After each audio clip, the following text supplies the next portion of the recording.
Ladies and gentlemen, it's not quite 5:30, but it feels like it's time to start to me. Doesn't it feel that way to you? If you have a cell phone, if you have a mobile device, would you silence those phones and devices at this time, please? We would really appreciate your courtesy in silencing all of those. Thank you. Thank you very much. Ralph Waldo Emerson said, "It is not length of life, it is depth of life." Jim Siegel was on this earth for 46 years, 2 months, and 29 days. By our measure, not nearly long enough, but he lived a life of substance and meaning, so much so as to draw all of us here to this place of the people, so appropriate to help us remember Jim and to honor the depth of his life and his contributions. Stacy uses the word rare to describe her husband. It is a rare person, she says, who always knew what he wanted to do and never wavered in his desire to do it, even during uncertain times, even when presented with other opportunities. He was a newsman, always with a notepad. A newsman and a rare one, to be so respected by those he worked beside. One of his colleagues told me just moments ago before the service started, in the newsroom, no one had a bad word to say about him. And so respected by those he wrote about. Among so many who've posted a public tribute, Attorney General Yost called Jim a journalist who wanted to get the story, get it right, and get it first, with a skeptical mind and an open heart. Jim's parents, Dan and Dottie, will tell you that they had a rare son. He would drop everything to come if we needed something from him. He was always there for us, and he never talked about himself. Because of that, Jim's folks tell me that they really never imagined a gathering like this. Jim was rare in his modesty, rare in his humor, dry but wicked, in his generosity, a giving and open heart, and in his musical eclecticism. He loved Weird Al. But if you ask, what is Jim's legacy? You'll probably hear, it is Benjamin. It is Vincent. I'm quoting, no matter what his sons did, Jim's eyes, his smile, his shoulders, everything. He would light up. He encouraged them. He gave them opportunities. He helped them to learn, and no matter what they accomplished, he was proud that his sons are becoming well-rounded young men who care for each other and about each other. That's a rare father in this age. And it's a rare husband whose wife, who has known him since they were 5 years old and growing up on the same street in New Middletown, Ohio, Stacy still calls him, after all this time, an amazing human. And so on her behalf, and on behalf of his family, their family, thank you all for coming to honor Jim Siegel. Now, it's going to take a small battalion to pay proper tribute to him over the next little while, but they all know that they only have a moment or two to share. My name is Andrew Hoover from Schettinger Funeral Home. I will introduce our first speaker. All of the others have gotten the word when they're supposed to come, and they'll introduce themselves just in case we don't know who they are. And I know we'll want to thank all of them for being willing to share today and pay honor to Jim. May I present our governor, the Honorable Mike DeWine.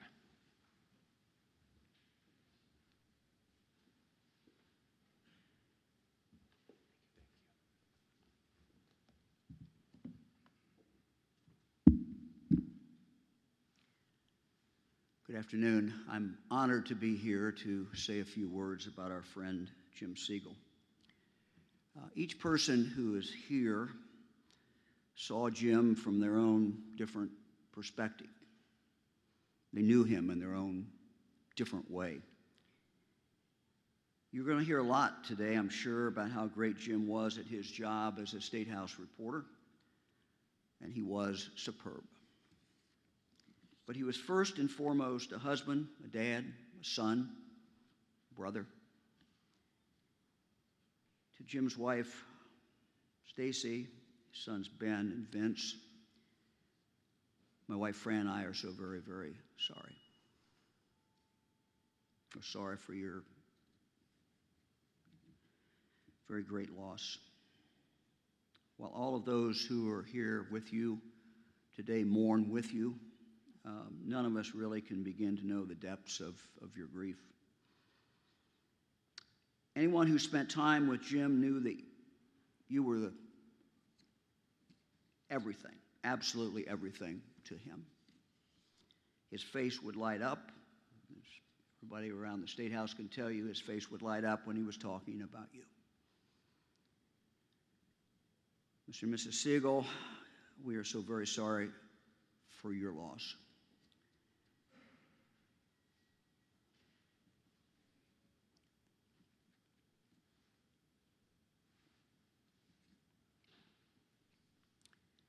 My wife, Fran, I know there's nothing worse than losing your son or your daughter. To Jim's sisters, Cynthia, Christine, Jennifer, we mourn with you over the death of your brother. Jim's death leaves such a void, especially here in the heart of the State House. And I think I can speak for everyone here in saying that we all feel lost in this building without him. We keep looking for Jim, still expecting to see him, notebook in hand, making his rounds in the halls of this State House. Or we expect to see him out on the street, walking with his dispatch colleagues around Capitol Square. Our loss is fresh, it's painful, and still so very hard to understand or comprehend. Jim Siegel was a reporter's reporter. He was about getting the facts, and he was about learning everything he could about an issue. Then he would break the story down and make something complicated policy matter thoroughly accessible and understandable to his readers. Jim patiently observed the ins and outs of the legislative process, which I think we all can agree in this room can many times be challenging, even the best of times, to fully understand it. As his friend and colleague Darrell Rowland wrote yesterday, Jim Siegel was, and I quote, a brother warrior in the quest for the truth in a world of spin, rhetoric, and self-promotion. Well said. Jim was great at getting the inside scoop. He broke so many stories because he was trusted by people that he was going to get the story right. Jim was always good-natured, never seemed to lose his cool, patient with colleagues, from showing the ropes to interns who were just getting their first taste of the profession, to generously helping his competitors in the State House press corps understand an issue better. Jim had a physically imposing presence. You could tell he was a former football player, but he was never intimidating. Everybody liked Jim Siegel. Republicans, Democrats, lobbyists, legislative staffers, policy advocates. Generally speaking, the internet, and especially Twitter, is not often a place where people go to say nice things. However, the tributes to Jim that have been posted on social media have reflected the amazing person that he is. Let me repeat some of them. A super reporter and all-around nice guy. A wonderful mentor. Smart, tough, good-humored, and great at his job. Highly respected, always insightful, thoughtful, and fair. A great reporter, and an even better person. We should all hope to be remembered the way Jim is being remembered. While we mourn his death, each of us has been truly blessed and our lives enriched by having known Jim Siegel. And so today we give thanks.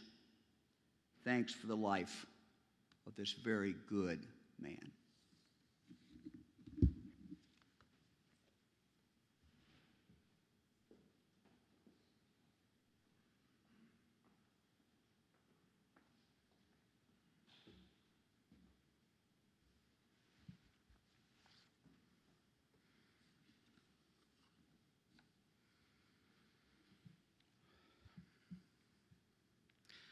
Many of us here knew Jim Siegel well.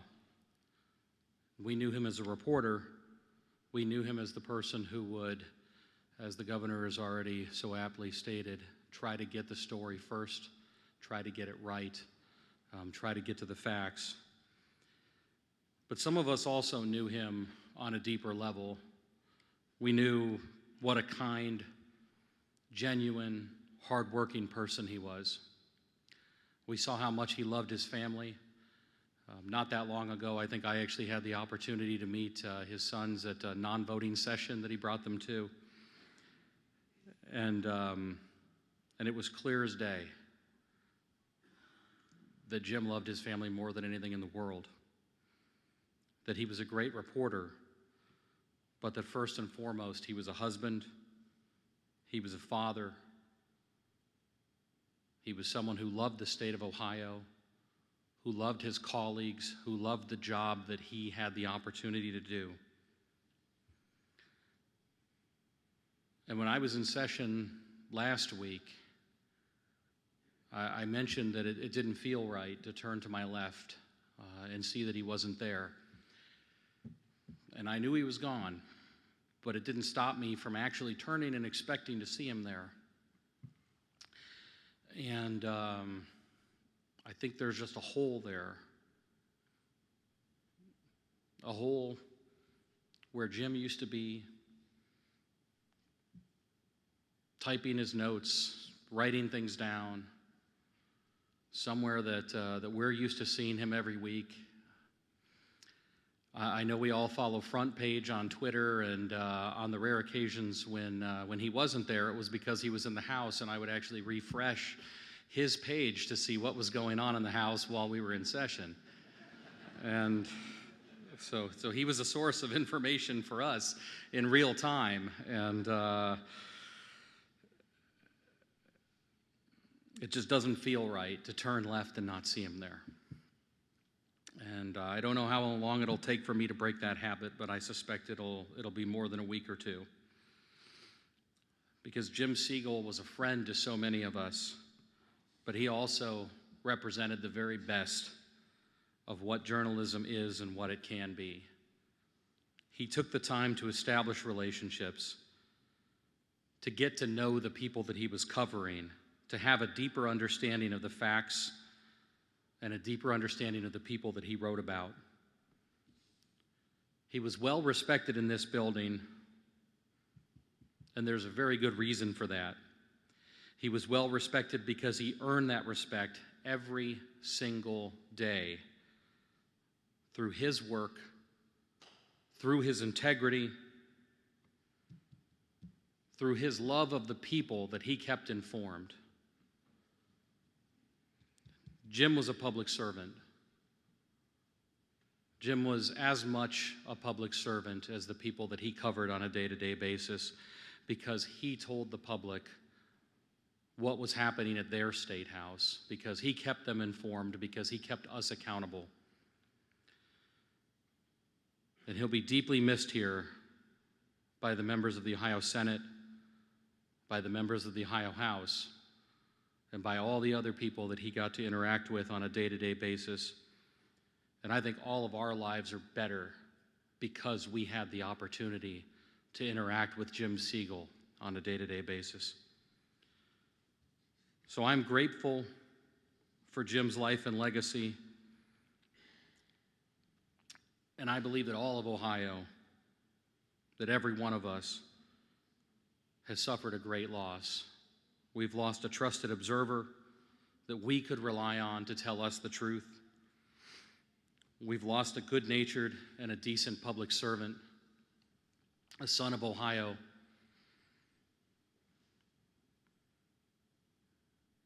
and a man who was a great husband, a great father, a son, a brother. Godspeed, Jim.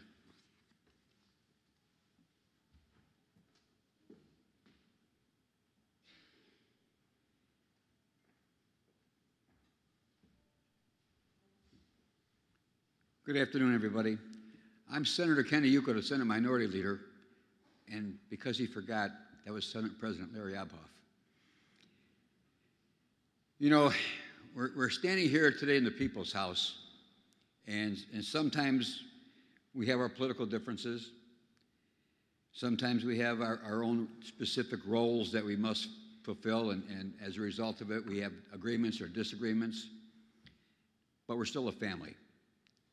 And part of that family, and make no mistake about it, anybody who has served in the Ohio Senate and the Ohio House or governor from the governor's standpoint knows that a significant part of our family are the reporters that cover what we do day in and day out. You know, this family includes Jim Siegel, but then again, there's some things about Jim Siegel that made him stand above everyone else. Not just the fact that he was a big, tall fellow, that we know, but because the way he carried himself, the truth in which he sought, and the truth of which he reported. We knew that when we received an interview from Jim, and it was not uncommon for any of us to receive a phone call saying, "Have you got a minute for me?" And without hesitation, we could always say yes, because we knew that he would be fair, he would be honest. What his final product would be would generally reflect what our intentions were and what he supposedly covered, and he did it in a very special way. You know, last week was a very difficult week as word spread very, very quickly throughout this entire building. I mean, there wasn't a nook or cranny where people weren't talking and shaking their head in disbelief. He was just here. How can he be gone? It just didn't even seem possible. But I think what was even more surprising was there was not a single moment of hesitation, but people immediately started remembering wonderful things about Jim, wonderful experiences, the passion that he had as a human being, as a family member to his family, to all of us as his adopted family. He was a very special human being. And you look at this room today, this standing room only crowd, you kind of get the feeling that he was a very sincere person. You know, I think back to our elected officials, our candidates that he covered, to the legislators that he engaged with as we worked on legislation, whether it be in committee, whether it be in our offices, whether it be on the Senate floor or on the House floor. He was very diligent in what he did, very fair to how he did it, and accordingly earned the respect of everybody in this industry. His readers could count on him for a fair portrayal of what he was covering here at the State House, and help them understand what we are doing as legislators. Sometimes it's not that easy. Sometimes it's not easy to follow, but I think he did an outstanding job in making sure that that happened. To his friends, you can always count on him for a smile. That was a given. He was a very happy person. I think, thank God, we can thank his family for that. You made him put a smile on his face every single day. So it's times like this, you know what? It's a sad time, but yet as we reflect on our memories of him, when we reflect of our personal experiences with him, time spent with him, it's a time to smile. And I say that because we were fortunate enough to have some time spent on this earth with him. And that's something that not everyone gets the opportunity to do. But we did it, and I thank God that I had that opportunity as well. And it's times like this that we're going to find the strength that this Statehouse family brings. So Stacy and to the boys, we're here for you. We loved him. We loved what he meant to all of us. And God bless all of you. God bless all of him. Thank you very much.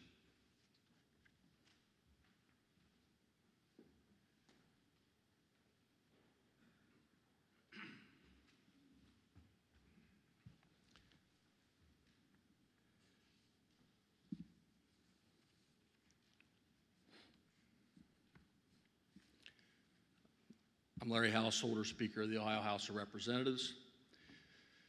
One of the hallmarks of a life well lived is how you're remembered and the legacy you leave behind. Jim Siegel was a respected, trusted part of the Capitol Square community for many, many years. My first experience with Jim Siegel was in the 1990s.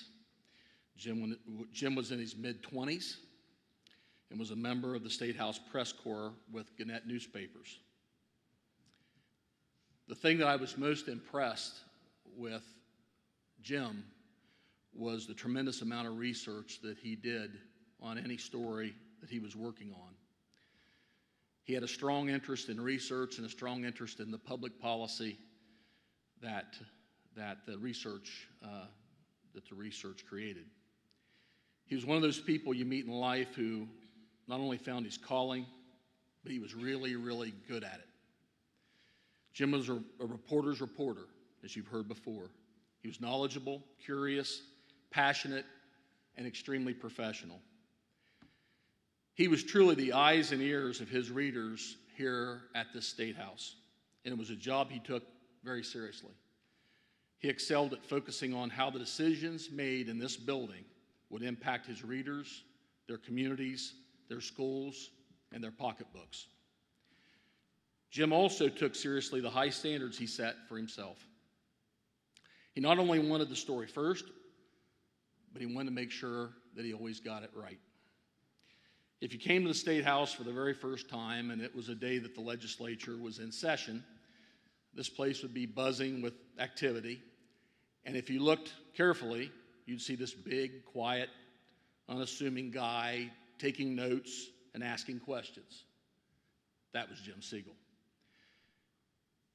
I'll share with you that after our session this past week, just like President Obhoff, there was a part of me that expected Jim to be there asking questions with the rest of the State House Press Corps, because Jim was always there, often asking the very first question. No, I'll say always asking the very first question, and sometimes the second, and sometimes the third. In our last gaggle after Jim had passed, I came off the dais, and the other reporters stood there, and we all stood there for a second and looked at each other. They were waiting on Jim to ask the first question, and I was waiting on Jim to ask the first question. During the operating budget, there was some arcane part of the operating budget on the House side, and didn't mean a whole lot of anything, but our budget director, Christine Morrison, came into my office and said, we need more information on this. And I said, well, gee, what for? And she said, Siegel wants it. I said, that's fine, but why does Jim Siegel, what interest is there in that? And she said, well, you know, it's Siegel. He wants to know the answer. He wants to know the answer. Jim was an award-winning reporter whose stories will forever help tell the story of this historic State House and those who have worked here. But when you look around this room today, it's clear that's only part of the story of who Jim really was. Even more than being a first-rate journalist, Jim Siegel was a first-rate person, a genuine friend, devoted husband, a loving father. He was a good man who had a positive impact on the lives of others, and he will be missed by all. Jim's life was far too short, but it certainly was a life well served and well lived. to his family, to Stacy and Ben and Vincent. Myself and fellow members of the Ohio House of Representatives are deeply sorry for your loss. Please know how much he meant to all of us here in the Capitol Square community and to his readers, and thank you for sharing him with us. He recorded history for future Ohioans to read for 2 decades. The State House is a better place for having Jim Siegel here.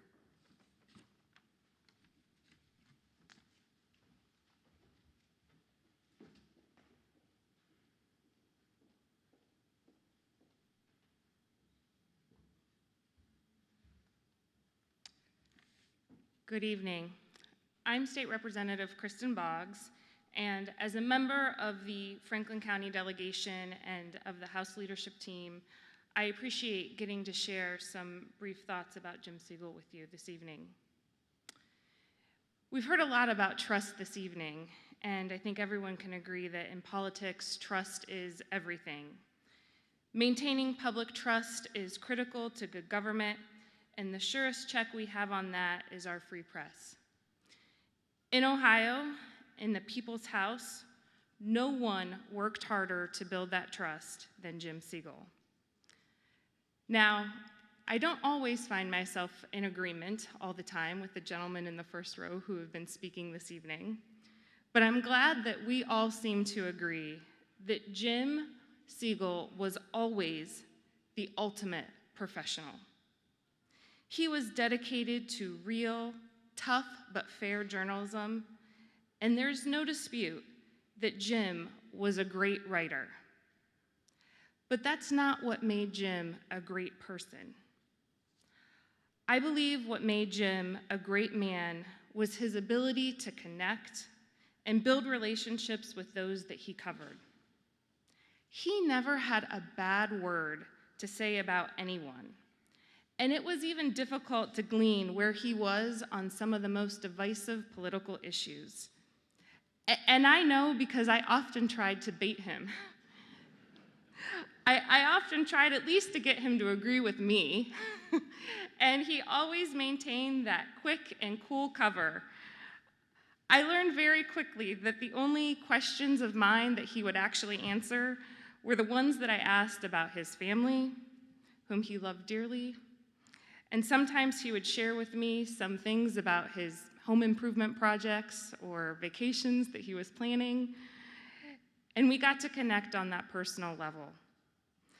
In the years that I knew Jim, he never shared much about himself, but he became someone that I trusted immensely. Jim was a first-class act. He was well respected across all of Franklin counties and at all levels of government. Not because he was a good reporter, but because he was a really good person. I will miss being able to talk to Jim. I will miss seeing him in these hallways. And on behalf of the Ohio House Democratic Caucus, I would like to extend my heartfelt condolences to Jim's family, his friends, and all of his loved ones.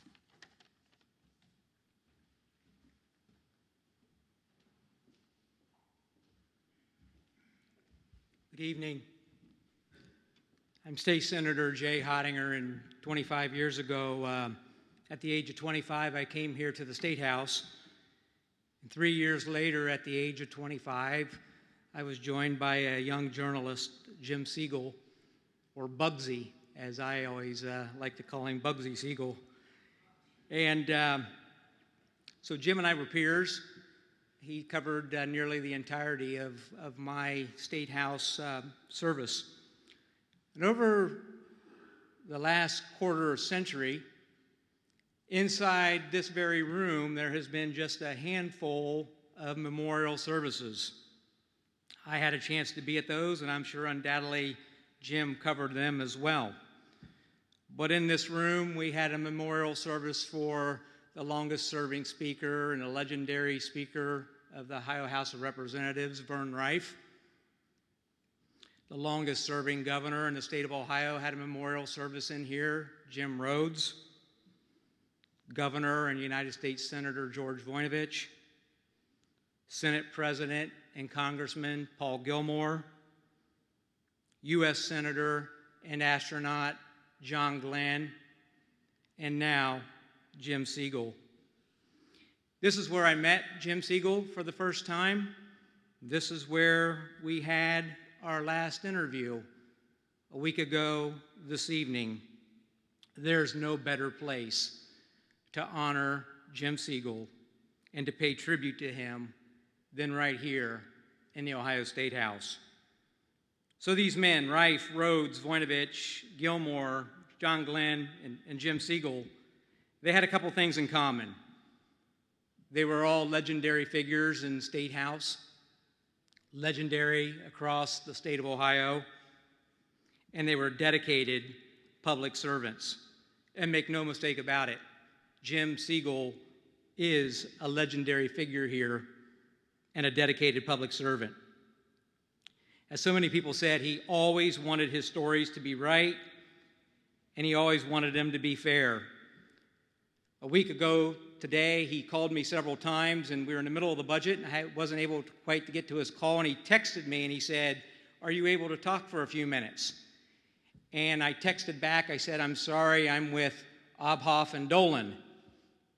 And he quickly texted back, "That's okay, we can do a conference call." With a funny face emoji. He was a consummate professional. He was always thorough. He was trusted. He was insightful. He was driven by integrity. He was known for his tough but fair questions. You know, I know a lot of good and noble journalists, and there are several in the room this evening, but there were none better than Jim Siegel and none more beloved. I believe he is one of the last of the lions to cover Ohio State House government. You know, Jim is not just a State House legend because of the words that he wrote for the Columbus Dispatch, or for his front page stories, or for the truths that he typed into a keyboard. And while, of course, he's known for his words and known for his columns and known for his articles, he is much more than what he conveyed through journalism. As great as a journalist as he was, we all know that he was a better man, a better friend, a better peer, a better colleague, a better father, a better husband. Stacy, I know you know this, but he loved you and the boys so much. Nearly every one over the last 22 years, the interviews that we conducted almost always started or ended with talking about our families and you and the boys and football and Gahanna football and Special Olympics and lacrosse. He loved you all so deeply.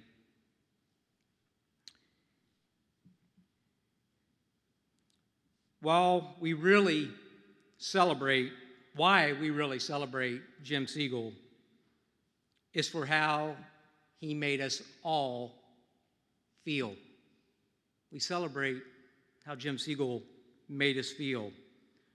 For what he has written, not in the newspapers, but what he has written on our hearts and on our minds and on our souls, for what he has edged into our memories, even what he is writing on our hearts this evening. That is what made Jim Siegel extraordinary and venerable. If we want to honor Jim, we need to do so by emulating his commitment to public service, his passion to truth, his loyalty to friends, and his devotion to family. And I will close with this. Alfred Nobel was the inventor of dynamite, and he believed that dynamite was going to end all wars. Alfred Nobel said, and I quote, every man ought to have a chance to correct his epitaph midstream and to rewrite it. For Alfred Nobel had the very rare opportunity to read his own obituary. He awoke one day to read his obituary in a French newspaper. It was his brother who had died, and the French newspaper messed it up, and they published Alfred Nobel's obituary. And the obituary said that Nobel had devised a way for more people to die than any other person in history, and they called him the Merchant of Death. And this had a very profound impact on him, and he was disturbed over what the public image that he was going to leave. And so he dedicated the rest of his life and 96% of his very substantial estate to creating the Nobel Peace Prize and what his epitaph would read years later. You know, I don't think Jim Siegel would have changed very much about his obituary or his epitaph. He was loved. He lived his life fully. He lived his life right. He loved his job. He loved public service. He loved his family immeasurably. He loved his mom and dad, his sisters. He married his childhood sweetheart and his high school sweetheart since he knew since kindergarten, and he loved those two boys immeasurably. Jim Siegel loved much. Jim Siegel was beloved much. He was indeed, and is indeed, a Statehouse legend. But he was and is so much more to all of his friends and family. Stacy, we mourn with you this evening, but we also celebrate his life. Thank you for sharing him with us.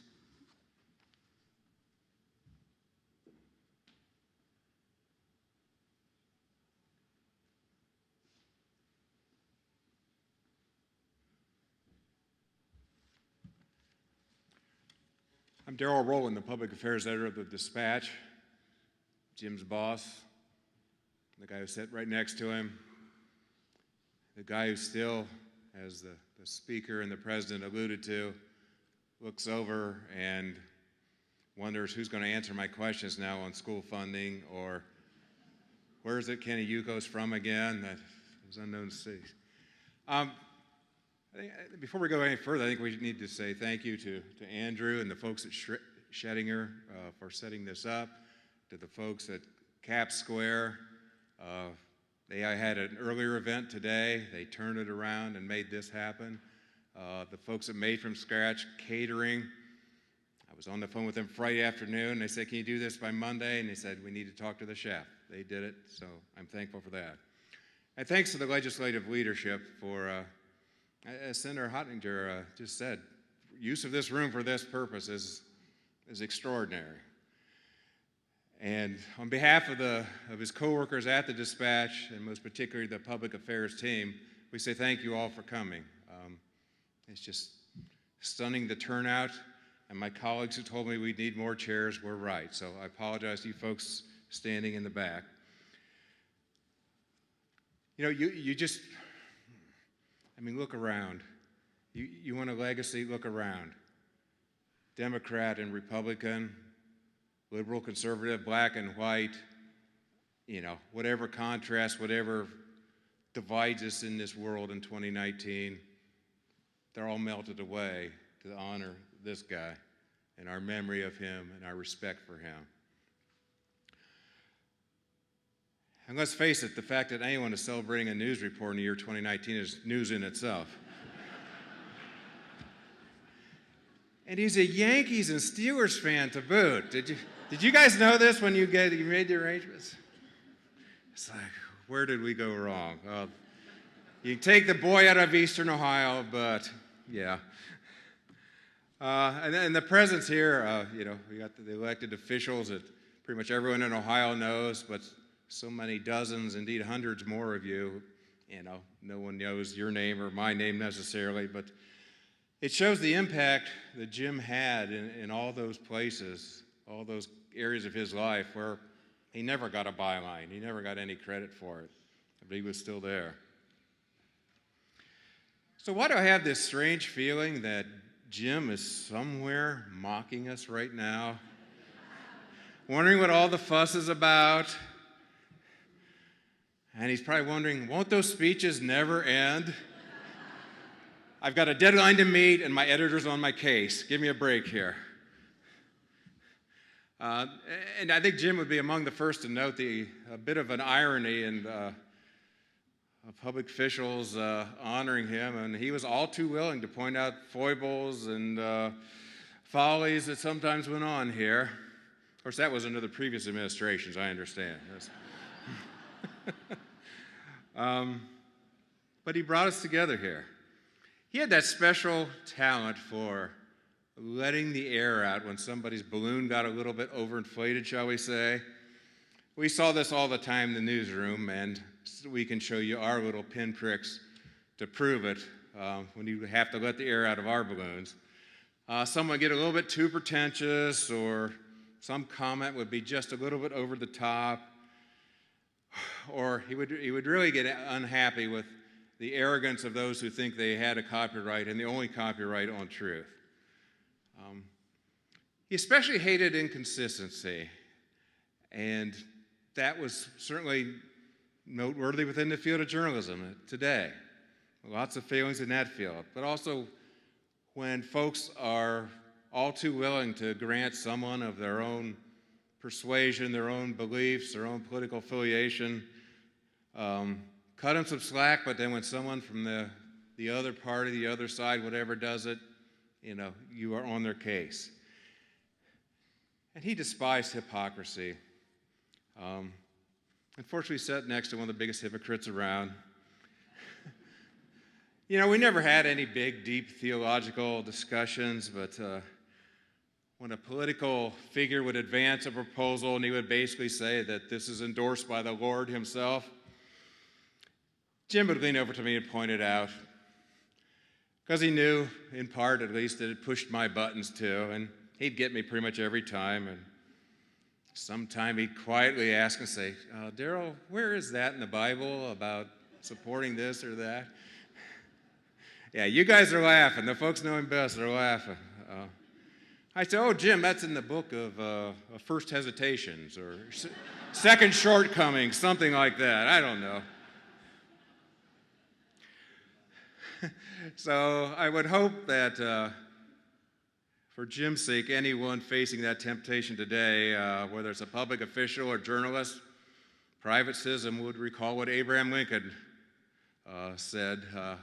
We have the plaque on the wall honoring him, laying in this very room as well. It wasn't a room then, laying in this spot.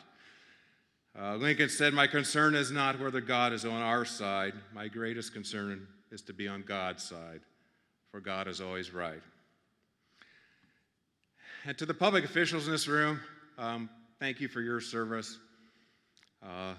Sometimes we forget how difficult it is. We journalists are always asking you these questions and questioning your motives and all those charming things that we do. And tomorrow, you'll go back to dealing with the budget and hearings and fundraising and complaints from constituents and lobbyists at your door, whatever. Routine of another busy day in a very busy building. I just pray that you'll remember the unity that brought all of us here today. And don't forget the tragic reminder that life is so fragile, that life is so short. Can that lead to a refreshed perspective for all of us? I would hope it would. And what really matters, what's truly important in life.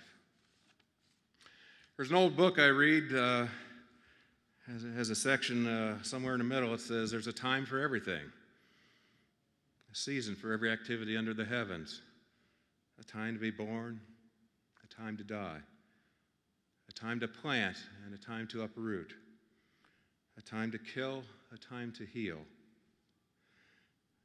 a time to tear down, a time to build, a time to weep, and a time to laugh, and indeed a time to mourn and a time to dance. Ain't nobody feeling a lot like dancing today. Several pages later in that same book, it says, "Blessed are those who mourn, for they will be comforted." Stacy, Vince, Ben, family, tough days are coming. I know you know that intellectually, but the people will go away, the flowers will fade,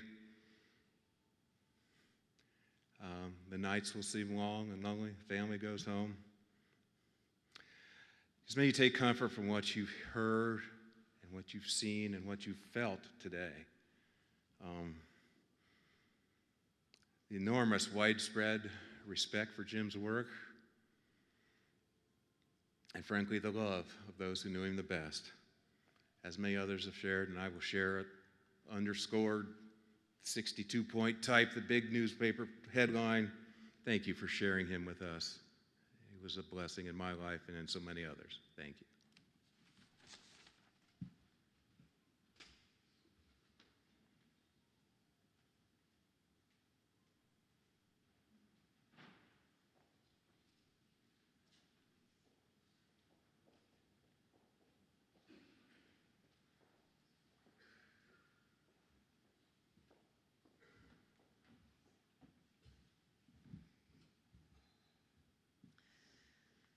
We're Jen's sisters. I'm Chris, Cindy, and Jen, and we're blessed to be able to share a few stories with you about things you might not know about Jim, or things about our childhood that you'll go, he hasn't changed much. There's 3 arrangements of flowers down in front of his photo that says, "Our beloved brother." Each represents us, and will represent some of the memories that we'll share with you. The orange arrangement is for Springfield Local, where we all went to school together. You'll hear stories about that. The yellow arrangement is for West Liberty, or Steelers, all of them. And the purple arrangement, well, wait for that, I'll tell you about that. So, Cindy, firstborn, by a minute. By a minute, yeah. As you probably know, Jim loved football, avid Steelers fan. And when he started playing Springfield Little Tiger football in the 4th grade, he just became obsessed even more. And we're 2 years younger, Chris and I. And he would con us into going out in the backyard and play football with him. He promised always afterwards.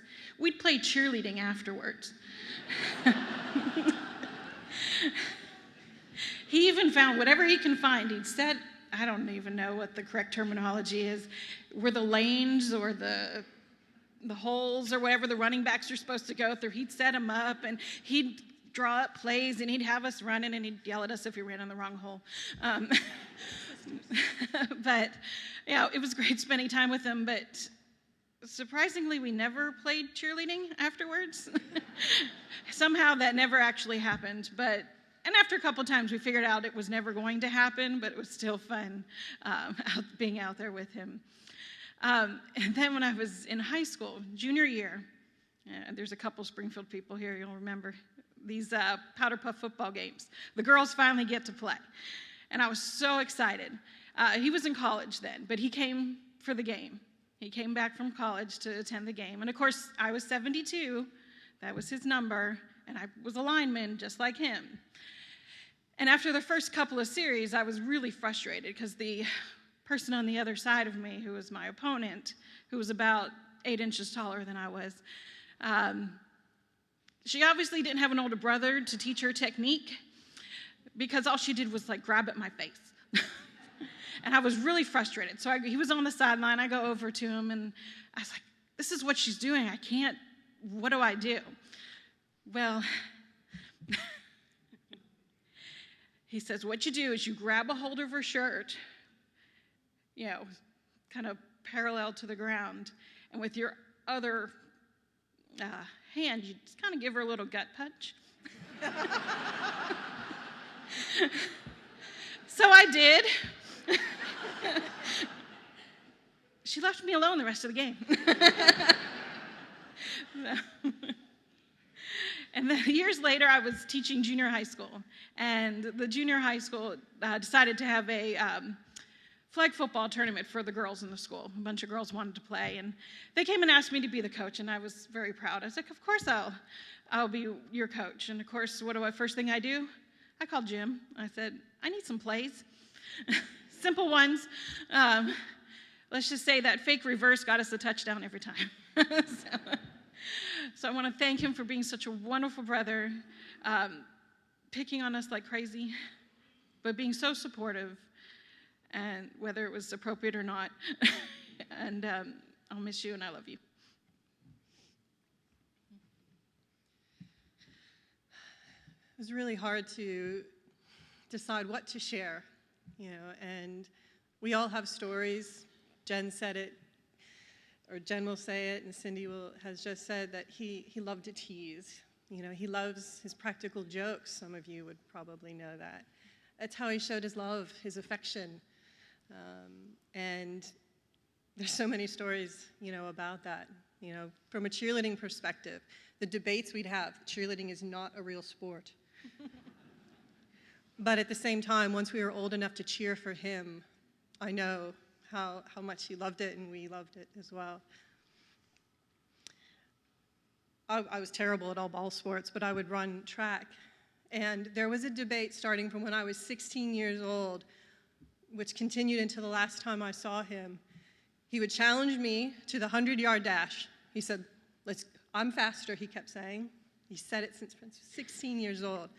He's like, let's go down to the track right now. Let's do it right now. In our 40s, he was still doing it. We never did it. Could you imagine us doing that? I think we were both too afraid to go, yeah, we're going. Those purple flowers, another teasing moment that's really special to me. When I was at college, I was a fashion design degree. And in my first big fashion design school event, he was teasing me playfully in Jim's way about some of the outfits that I designed and that were on the runway. But it wasn't long after where he goes, can I have that one? It was this purple hooded vest chenille bizarre thing, and he would break it out all the time. There's pictures of him wearing it. It was still in his closet when I got here on Wednesday, and it's with him right now. We're so proud to be Jim's sisters, and some of my best memories are about how proud we are and were and still are. Think of little sisters going into junior high and high school and constantly being told, oh, you're Jim's sister. Oh, you're a Siegel. I suppose in other times, in other families, and other brothers, that wouldn't have been something we would have enjoyed.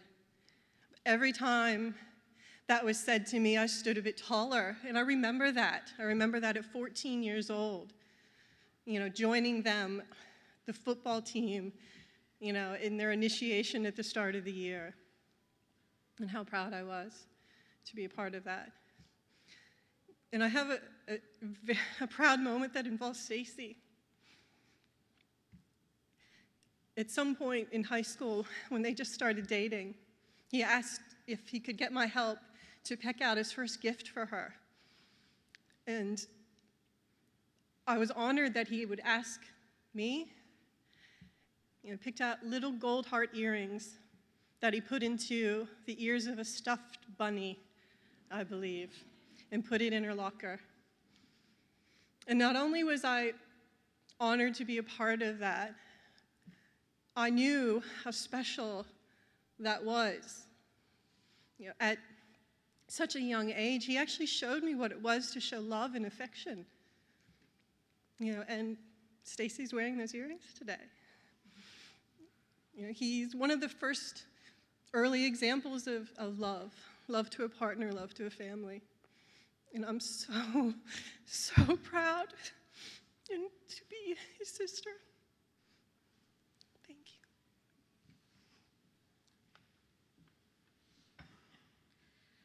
I have to write things down because I'll babble if I don't. First, I want to say that I'm extremely overwhelmed by the love and respect that everybody in this room has for my brother, so thank you very much. I'm 8 years younger than Jim, so I started high school many, many years after he left. And one of the disadvantages of going to a small high school is everybody knows who you are. And each time I met a new teacher, it was, oh, another Siegel. And so for 4 years, my identity was kind of wrapped up in Jim and my sisters. Who knew that 10 years later, I would live in the same city as my brother? And countless times, people would ask me, is Jim Siegel your brother? And no matter where I go, it's another Siegel is always following me. The difference now being the pride that I have in being Jim Siegel's little sister. To Jim, I rolled my eyes and made some sarcastic comment about it. Oh, somebody else today asked me if you were my brother. But anytime somebody did ask me, I beamed with pride because I'm very, very proud to be his little sister. Moving to Columbus 9 years ago, I decided to make that move because I wanted to be closer to Jim. I didn't have the same experiences growing up as Cindy and Chris did because I am so much younger. And I wanted to be closer to him and closer to Stacy, who is a sister to me and to the boys. And Jim has always included me in everything, from the boys' sports to when he played kickball to anything that was happening with the family. I was always included. And I'm an extremely proud aunt to have been allowed to do that. Jim did threaten to run away when I was born because I was a girl. I kicked him out of his room and he had to move to the basement. But as I became an adult and as he realized that I was now an adult, we became more than brother and sister. We were great friends, and I could go to him with anything. In my sad times, in my happy times, he was always there for me. Most of you know my brother on a professional level, so I hope that some of the stories that my sisters and I have shared give you a glimpse as to who Jim was to us as our brother.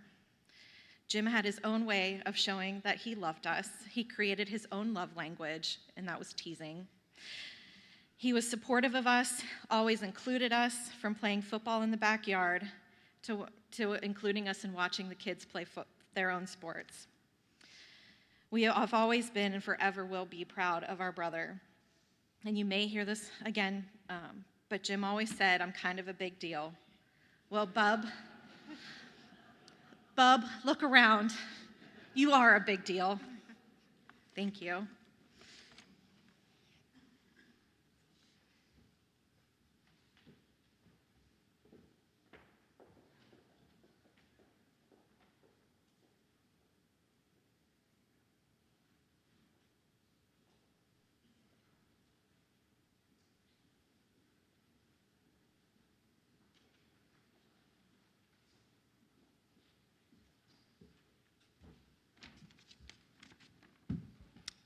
Hello.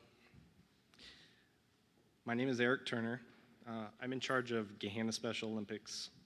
We're a community organization consisting of about 100 families in and around the Gahanna area that offers inclusive sports opportunities to athletes with intellectual disabilities. Beyond what Jim meant as a friend to me and my wife, Heather, I'm here to talk about his contributions to the Special Olympics movement as a whole and to Gahanna Special Olympics. Jim has been an integral part of GSO for more than 10 years. Regardless of what was needed, he was always willing to jump in and help at a moment's notice. But typically, he was involved, often behind the scenes, in almost everything that we do. At every event, he was always one of the first to arrive to help set up and last to leave so that he could help clean up. He was the person that I could rely on to take amazing pictures of our athletes competing so their families could show off their accomplishments. He collected and compiled pictures for our annual banquet slideshow, many of which he took that previous year across multiple competitions and events. Knowing how much our athletes loved music and loved to dance, Jim would DJ and be our go-to audio-video tech at every end-of-the-season celebration, Halloween party, and dance. He created and managed many of the social media posts of our athletes from competitions and social events. He participated in almost every fundraising event and worked tirelessly to raise awareness and funding for Special Olympics Ohio and GSO. Jim meant so much to our athletes and their families. Everyone was drawn to his calm demeanor, his amazing sense of humor, and his intelligence. He was universally loved by coaches, volunteers, athletes, and their parents. Jim lived for his family. He was an amazing father to Ben and Vince and was heavily involved in everything that they do. He was also a dedicated and loving husband. Whenever they were together, the special love and bond between Stacy and Jim was clear and an inspiration to us all. One thing that makes Gahanna Special Olympics incredible is that it truly is a family, consisting of community members that might not know one another otherwise, with shared experiences that bind them tightly together. Jim's passing is a tremendous loss not only to GSO, but our entire community and state. He can rest knowing that our GSO family have been and will continue to embrace and support Stacy, Ben, and Vince for as long as they need it. Thank you.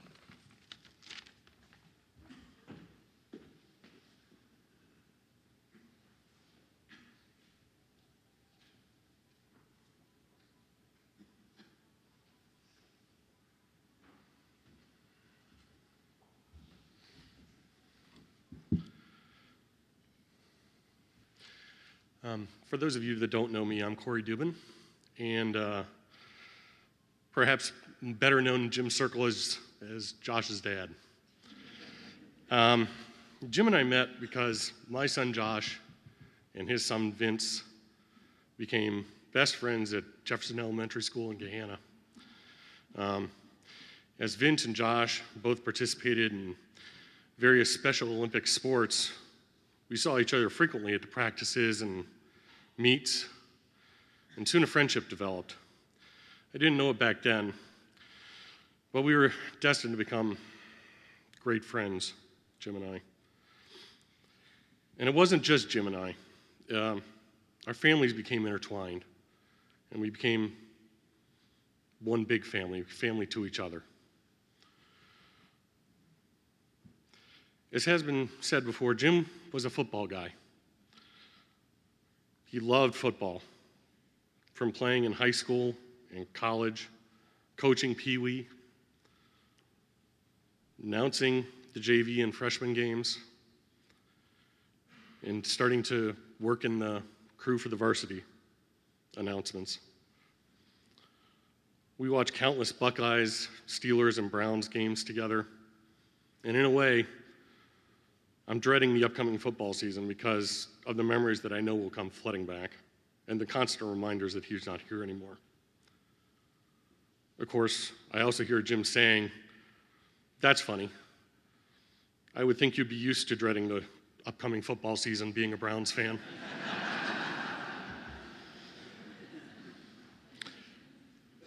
Jim shared that passion for football and especially his love for the Steelers with his sons Ben and Vince. And because Josh was with Vince always, Josh became a Steelers fan as well. And of course, as a Browns fan, I couldn't let this stand. So I worked on converting Josh to a Browns fan. And for a while, Josh was a bit confused. And Jim got endless amusement when Josh would show up wearing a Steelers shirt and a Browns hat. Or some other combination thereof. I think part of the reason Jim enjoyed that so much was that he loved watching people's reaction to it.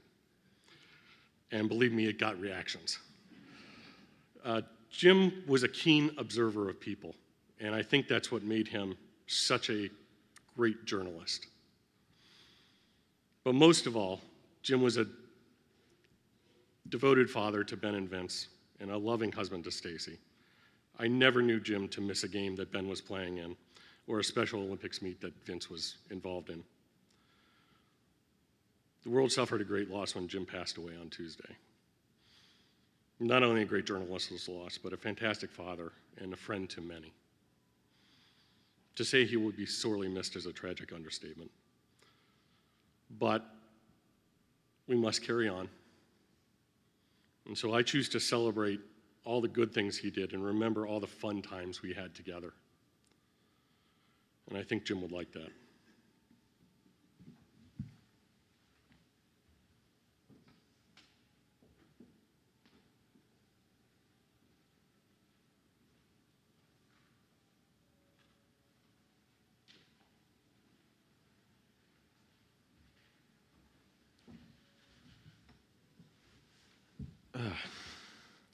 I'm pretty shitty at public speaking, so please bear with me on this.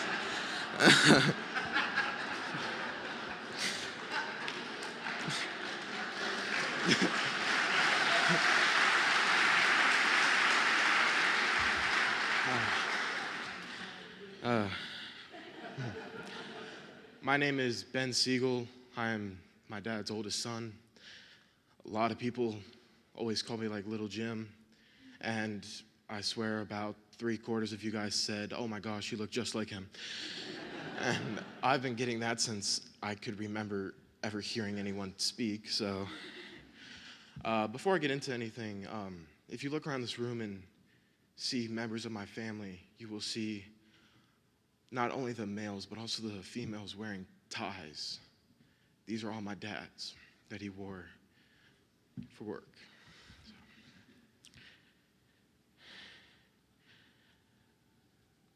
My dad was always a coach to me. He coached me in Pee Wee football, but also just in life itself. Always taught me how to act right, what to say, how to present myself, even in a room of people even older than himself. And it was always something he wanted me and my brother to be able to do, was to act properly.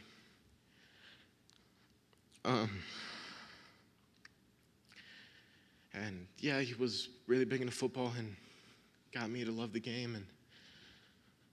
But he never wanted me to just be a football player. He always liked and pushed me to be a well-rounded person. He would, I always thought he was joking when he said this, but in middle school when I would come out of the football locker room, I would always carry a viola in one hand and my shoulder pads and equipment in the other. He'd always say, "Man, it's hilarious watching you walk out with those two completely opposite things." I always thought he was joking and kind of making fun of me, but I've later learned that, no, he really did like that. And he was also very proud that I was able to speak Chinese, and I did that for many years, even though he was the one who forced me to do it. I know saying that matter. He was the one who forced me. And as you heard my aunt say, that he had an odd way of showing his love. He never really said, "I love you" very much to me, but I always got his love in, the teasing and the coaching he always would give me, and all the tough love and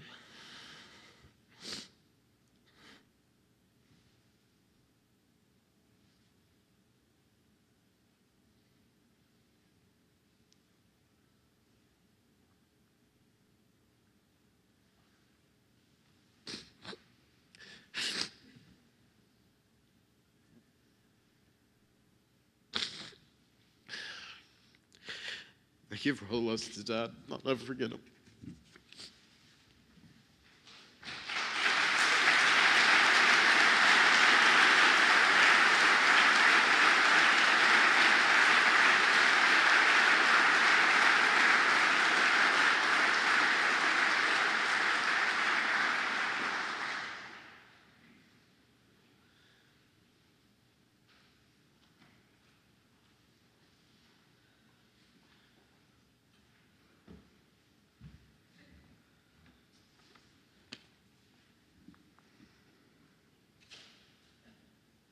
Hi, everyone. I'm Stacy, in case you weren't sure. As many of you have heard through the other stories tonight, Jim and I have known each other forever. Jim and I grew up in a small town in rural Northeast Ohio. If anybody was watching the videos that were playing earlier today, there's a photo of us, or there was a photo of us, sitting next to each other at a friend's 5th birthday party. Much of our early childhood was spent growing up on the same street, a street where all the kids would travel in packs, spending the summers riding bikes and playing games until late at night, or our mothers called us home. During our freshman year of high school, with last names at the end of the alphabet, our lockers were close to each other. I tried to get him to ask me out, but like all good freshman boys, he was oblivious. By senior year, however, my luck had changed and he asked me out, and the rest, they say, is history. As we got older, he would take great pride in telling me, and later our boys, that the reason he didn't ask me out when we were freshmen was that he was playing long ball. He knew that if he asked me out when we were freshmen, that I would have gotten tired of him and I would not have ended up marrying him, which was, of course, his plan all along.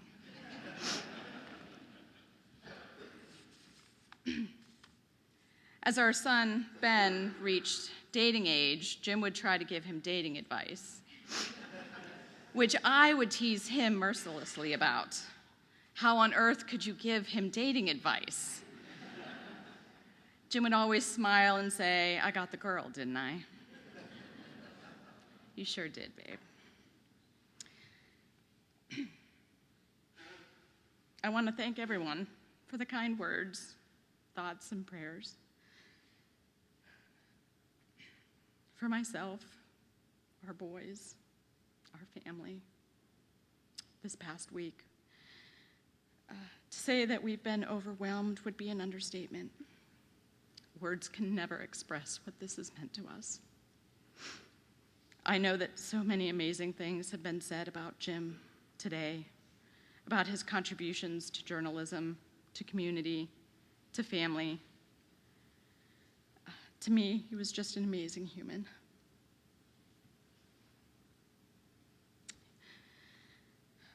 He was my everything. I was looking for a quote that would sum up what I was feeling when looking through all of the accolades. So I just wanted to quote one of our favorite shows, The West Wing. The only thing you ever had to do to make me happy was to come home at the end of the day. Thank you.